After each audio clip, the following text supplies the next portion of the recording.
आवश्यकताओं पे जो विशेष कार्य किया वो किसने किया है? अब्राहिम मेस्लो। किसने किया है? अब्राहिम मेस्लो। मेस्लो कौन है? मेस्लो एक मानवतावादी आंदोलन के जनक है। मानवतावादी हमारा जो संप्रदाय है मनोविज्ञान में, उसका इन्होंने प्रतिपादन किया और इन्होंने अभिप्रेरणा को एक जटिल प्रक्रिया कहा है और कहा कि व्यक्ति विप्रेरणा से सतत रूप से विप्रेरित होता है। और इनकी बहुत बड़ी किताब, बहुत लोकप्रिय किताब थी मोटिवेशन एंड पर्सनैलिटी। ये किताब 1954 में प्रकाशित हुई थी। दोस्तों कुछ चीजें ऐसी होती हैं जिनमें बड़ा विवाद रहता है। किताबों की डेट है, डेट में बड़ा मनोविज्ञान में बड़ा विवाद चलता है। आपको याद रखना है अब्राहिम मेस्लो ने 1954 में अपनी पुस्तक मोटिवेशन एंड पर्सनैलिटी में, ठीक है, आवश्यकता पदानुक्रम सिद्धांत दिया। कौन सिद्धांत दिया? आवश्यकता पदानुक्रम। ये थोड़ा सा आपको समझना है कि वास्तव में आवश्यकता पदानुक्रम सिद्धांत क्या है। सबसे पहली सिंपल सा प्रश्न यहां से जो पूछा गया वो क्या पूछा गया है?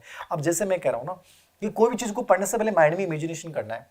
मेस्लो मुझे पढ़ के जाना है तो मैं कैसे पढ़ के जाऊं मेस्लो की मुझे कोई दिक्कत नहीं हो। तो मेस्लो कौन है? अब्राहिम मेस्लो। इन्हों मानवतावादी आंदोलन का इनको जनक माना गया है। इन्होंने किताब, बहुत सारी किताबें हैं लेकिन मुख्य किताब मोटिवेशन एंड पर्सनैलिटी 1954, और इस किताब में इन्होंने आवश्यकता पदानुक्रम सिद्धांत दिया। कौन सिद्धांत दिया? आवश्यकता पदानुक्रम सिद्धांत। अब ये आवश्यकता पदानुक्रम सिद्धांत क्या, इसको बड़े आराम से एक चीज को समझना है दोस्तों। आवश्यकता पदानुक्रम सिद्धांत मतलब पिरामिड है। ये क्या है? एक प्रकार से पिरामिड है। आपको इस पिरामिड को बड़े आराम से एक चीज को समझना है, बड़े रिलैक्स मूड में समझेंगे, यहां से लगभग प्रश्न आएगा। अब इस पिरामिड में से कैसे प्रश्न पूछ सकता है? 3 टाइप के प्रश्न पूछेगा कि सबसे निम्न स्तरीय आवश्यकताएं कौन सी हैं, ठीक है, या आपसे पूछ लेगा कौन सी आवश्यकता के बाद कौन सी आवश्यकता आएगी, या सबसे श्रेष्ठ आवश्यकता कौन सी है। तो इस प्रकार से इस पिरामिड को आपको पूरा का पूरा समझना है। तो इस पिरामिड को आप देख रहे हैं, देखिए ये पिरामिड जो है त्रिभुजाकार, इसमें आपको ये 5 आवश्यकताओं को मैं बता रहा हूं। इन 5 आवश्यकताओं को बड़ा समझना है। सबसे जो पहली आवश्यकता है नीचे नीचे जो आप देख रहे हैं, ठीक है, ये कौन सी आवश्यकता है? हमारी फिजिकल नीड्स, शारीरिक आवश्यकता है। यानी इसने आवश्यकता पदानुक्रम सिद्धांत में बताया कि जीवन का जो प्रारंभ होता है वो किससे होता है? शारीरिक आवश्यकताओं से होता है। यानी हम एज ए पशु के रूप में जो जीवन जीते हैं वो एक प्रकार से क्या है? हमारी शारीरिक आवश्यकताओं से शुरू हो रहा है। भोजन, पानी, काम, नींद, मलमूत्र त्याग, ये हमारी कौन सी आवश्यकताएं? शारीरिक आवश्यकताएं। तो फिजिकल नीड हमारे जीवन का बेस है। अब आपसे ये प्रश्न पूछेगा कि जीवन का प्रारंभ किन आवश्यकताओं से? तो शारीरिक आवश्यकताओं से है। ये निम्न स्तरीय आवश्यकताएं, लेकिन ये श्रेष्ठ आवश्यकता नहीं है, ये निम्न स्तरीय आवश्यकताएं, क्योंकि पशु भी तो यही करता है। तो एक प्रकार से हम पशु के रूप में 5 आवश्यकताओं की पूर्ति कर रहे हैं, मेस्लो कर रहा है कि यदि आप केवल इन आवश्यकताओं तक सीमित है तो केवल एक पशु है। तो शारीरिक आवश्यकता हमारा बेस है, नींव है। जैसे आपकी शारीरिक आवश्यकताओं की पूर्ति होती है, एक आवश्यकता के बाद दूसरी आवश्यकता, जैसे आपकी शारीरिक आवश्यकताओं की पूर्ति होगी, 2 नंबर पे कौन सी आवश्यकता आएगी? सुरक्षा की आवश्यकता। कौन सी आवश्यकता आएगी? सुरक्षा, सेफ्टी नीड। अब सुरक्षा आवश्यकता क्या होती है? शारीरिक आवश्यकताओं की पूर्ति होगी, फिर हर इंसान ये चाहता है कि वास्तव में मेरा जीवन में कोई ना कोई मेरी रक्षा करने वाला हो, ठीक है, मेरे घर वाले हो, मेरे पास मकान हो, ठीक है। तो ये सुरक्षा आवश्यकता होती है। जैसे आप में से बहुत सारे लोग हैं अभी देख रहे हैं, तो मुझे लगता है कि आप में से लगभग ने LIC करवा रखी है। LIC क्यों करवा रखी है? एक डर है कि मर गया तो क्या होगा, मैं मर गया तो क्या होगा, तो ये LIC करवाते हैं हम, ठीक है। आप मकान बनाते हैं, ये क्या है? सुरक्षा आवश्यकता है। आप बैंक में पैसे जमा करवाते हैं, सुरक्षा आवश्यकता है, ठीक है। तो जीवन बीमा करवाना, बैंक में पैसा जमा करवाना, मकान बनाना, ये सब हमारी कौन सी आवश्यकताएं होती हैं दोस्तों? सुरक्षा आवश्यकता। शेयर मार्केट में आप निवेश कर रहे हो, भी सुरक्षा आवश्यकता है। तो जैसे ही शारीरिक आवश्यकताओं की पूर्ति होगी, 2 नंबर पे कौन सी आ जाएगी? सुरक्षा आवश्यकताएं आ जाएंगी। और सुरक्षा आवश्यकता के बाद 3 नंबर पे जो आती है वो आती है सामाजिक आवश्यकता, जिसको आप बोलते हैं प्रेम या स्नेह।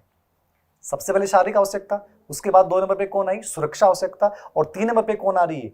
प्रेम या स्नेह, जिसको आप सामाजिक आवश्यकताएं बोल सकते हैं। हम सब की इच्छा होती है कि हम किसी से संबंध बनाएं, वो हमसे प्रेम करे और हम उससे प्रेम करें। ये हमारी कौन सी आवश्यकता है दोस्तों? प्रेम और स्नेह की आवश्यकता होती है। तो ये जो है वो 3 नंबर पे, नीचे से 3 नंबर पे, ये निम्न स्तरीय आवश्यकता है। याद देखना, सबसे निम्न स्तरीय आवश्यकता शारीरिक हो गई, उसके बाद कौन आ रही है? सुरक्षा आ रही है, और उसके बाद सेफ्टी नीड आ रही है, उसके बाद कौन सी आ रही है? लव नीड आ रही है, प्रेम की नीड आ रही है। तो ये प्रेम व स्नेह की आवश्यकता है, ये 3 नंबर पे आ रही है। हम सब चाहते हैं कि कोई हमसे प्रेम करे और मैं उससे प्रेम करूं, ये आपको माइंड में थोड़ा सा रखना है। तो प्रेम और स्नेह की आवश्यकता, ये मेस्लो ये कहता है कि जैसे शारीरिक आवश्यकता है, उसके बाद सुरक्षा आवश्यकता, उसके बाद प्रेम या स्नेह, ये एक प्रकार से निम्न स्तरीय आवश्यकता। निम्न स्तरीय क्यों है? क्योंकि तो जानवर में भी पाई जाती है, और हमारे अंदर भी हैं। तो हमारे और जानवर में क्या फर्क रहा? कोई फर्क नहीं रहा, ठीक है। इसलिए इसको इसने क्या नाम दिया है? निम्न स्तरीय आवश्यकताएं नाम दिया है। एक प्रकार से इसको डीमोटिवेशन, नया नाम दे रहा हूं, डीमोटिवेशन कहा है, अभाव की आवश्यकता कहा है। किसको? वैसे तो अभाव की आवश्यकताओं को इसने 4 भागों में डिवाइड किया है। थोड़ा सा समझिएगा, ये जो पिरामिड है इसमें हम 5 आवश्यकताओं का वर्गीकरण किया इसने स्पेशली, उसके बाद 1959 में इसमें संशोधन हुआ। लेकिन शुरुआत में जो ये 5 आवश्यकताएं आप देख रहे हैं पिरामिड के रूप में, इसमें जो निम्न स्तरीय शारीरिक है, फिर सुरक्षा है, फिर प्रेम या स्नेह, इन तीनों को निम्न स्तरीय आवश्यकताएं कहा गया है। और इसके जस्ट बाद जो 4 नंबर पे आवश्यकता आती है वो कौन सी आती है? सुरक्षा, सम्मान की आवश्यकता, जिसको अपन बोलते हैं इंग्लिश में स्टीम नीड। अभी स्टीम नीड क्या होती है, सम्मान की आवश्यकता क्या होती है? हम सब चाहते हैं कि मेरा एक वैल्यू हो, समाज में, परिवार में एक मेरी वैल्यू हो, घर परिवार में मेरी वैल्यू हो, मैं जहां भी जाऊं वहां थोड़ा सा मुझे कदर दी जाए, मेरे नाम से मतलब मुझे बुलाया जाए। तो ये क्या है? अपनी स्टीम नीड है। कौन सी नीड है? अपनी स्टीम नीड है। तो सम्मान की आवश्यकता 4 नंबर पे आती है, याद रखना। किस नंबर पे आती है? 4 नंबर पे। अब इसने क्या किया है कि नीचे से लेके जो ऊपर तक ये 4 नंबर की जो आवश्यकताएं हैं, इसको इसने क्या कह दिया है? डीमोटिवेशन। याद रखिएगा, ये नई चीज बता रहा हूं मैं आपको। वैसे तो निम्न स्तरीय आवश्यकताओं में केवल नीचे वाली 3 आवश्यकताएं हैं, लेकिन इसने डीमोटिवेशन यानी जिसको अभाव की आवश्यकता बोला है, जिसमें इंसान चाहता है कि मैं कैसे भी प्राप्त करूं, उनका अभाव होता है, इसको इसने डीमोटिवेशन कहा है। नीचे से ऊपर तक 4 नंबर तक को क्या नाम दिया इसने? डीमोटिवेशन। क्या नाम दिया है? डीमोटिवेशन। और सबसे ऊपर जो आप देख रहे हैं, सेल्फ एक्वालाइजेशन, जिसको अपन बोलते हैं आत्मसिद्धि। क्या बोलते हैं? आत्मसिद्धि। ये सबसे इंपॉर्टेंट होती है दोस्तों, इसको बहुत आराम से समझना है। सेल्फ एक्वालाइजेशन क्या है, आत्मसिद्धि क्या है? देखिए, हर व्यक्ति का सपना होता है और आपका भी सपना है। आपके माता पिता का सपना होता है कि मेरा बेटा बेटी जिंदगी में उस सर्वोच्च शिखर पे जाए। उन्होंने जो सपने देखे हैं, आपने जो सपने देखे हैं, यदि उन सपनों को आप पूरा कर लेते हैं, माता पिता के अरमानों को पूरा कर लेते हैं और जीवन के वास्तविक उद्देश्य को आप पूरा कर लेते हैं, यानी सर्वोच्च शिखर पे पहुंचने की जो प्रक्रिया है, उसको मेस्लो ने क्या नाम दिया है? आत्मसिद्धि नाम दिया। समझ में आ रहा है? सेल्फ एक्वालाइजेशन, वो आवश्यकता जो सर्वोच्च शिखर पे पहुंचने की आवश्यकता है, जिसको अपन आत्मसिद्धि बोलते हैं। मेस्लो कहता है कि जीवन का सर्वोच्च उद्देश्य क्या है? अपना आत्मसिद्धि है। और इसको इसने नाम दिया है बी मोटिवेशन। कौन सा मोटिवेशन? बी।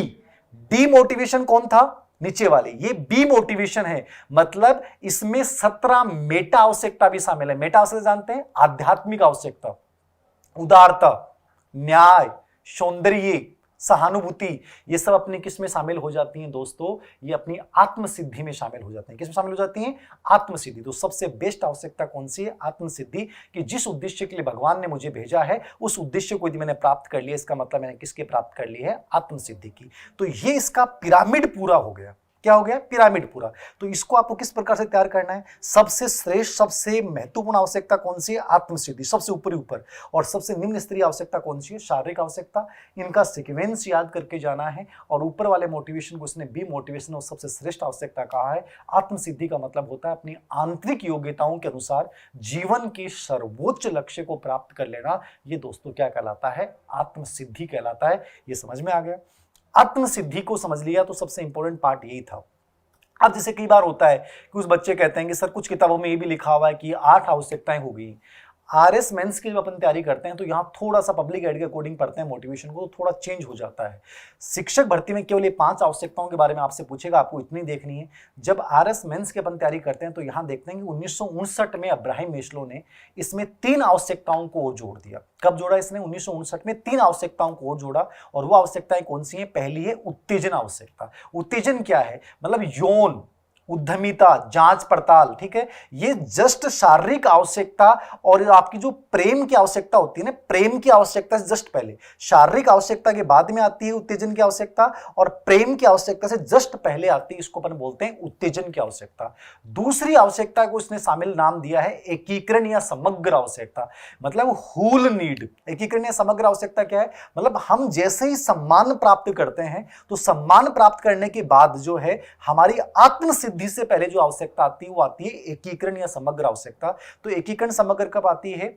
उत्तेजना की आवश्यकता के बाद आएगी, और जो सम्मान की आवश्यकता जैसे ही पूरी होती है उसके बाद जो आती है वो कौन सी आती है? एकीकरण, समग्र, और अंतिम रूप से इसने नाम दिया है आध्यात्मिक आवश्यकता, जिसको इसने बी मोटिवेशन बोला है। ये जो मोटिवेशन आता है वो सबसे सर्वोच्च शिखर पे। सर्वोच्च शिखर कौन सा है? सब सर्वोच्च शिखर कौन सा है? ये सर्वोच्च शिखर है अपना लास्ट वाली जो हमने आत्म सिद्धि नाम लिया है, सेल्फ एक्वालाइजेशन जो नाम लिया है, इस सेल्फ एक्वालाइजेशन के जो बाद है, यानी जैसे आपने आत्म सिद्धि को प्राप्त किया, किसको प्राप्त किया आपने? आत्म सिद्धि को आपने जैसे प्राप्त किया है, तो वहां जो इसने आत्म सिद्धि के बाद जो आवश्यकता आएगी उसको इसने क्या नाम दिया है? आध्यात्मिक आवश्यकता। क्या नाम दिया है? आध्यात्मिक आवश्यकता। तो ये तीन नई जोड़ी थी, उत्तेजना, एकीकरण और आध्यात्मिक आवश्यकता। ज्यादा ध्यान देने की जरूरत नहीं है, आपको स्पेशली उस पिरामिड को समझना है, ठीक है। तो ये था अब्राहम मेस्लो का आवश्यकता पदानुक्रम सिद्धांत।